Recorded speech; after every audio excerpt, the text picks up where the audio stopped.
Bağışla beni, günahlarım çöktürdür, yazdan kat kat depterdir. Canım Kur'an lebbeydir Allah.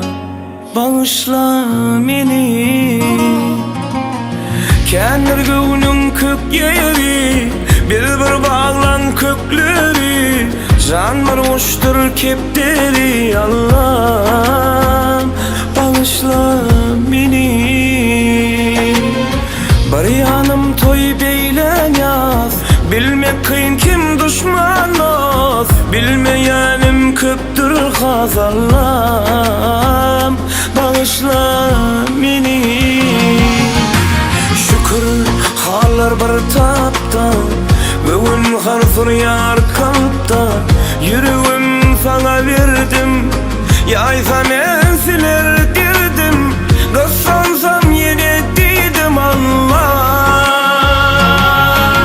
Şükür haller bir tapta, bugün harzur yar kalpta. Yüreğim sana verdim, yaysa men siler dirdim.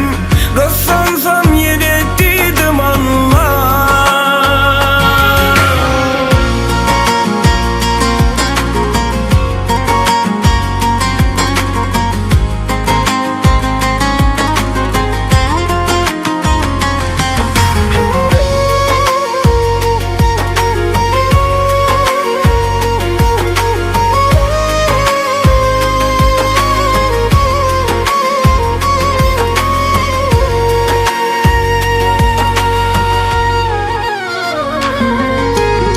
Serseme diğer hıyalat, boyum bilim amanat. Minülmeke ağacat Allah.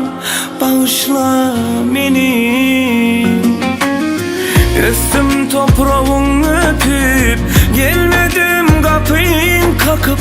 Yalvar yandaydım hep Allah. Bağışla beni,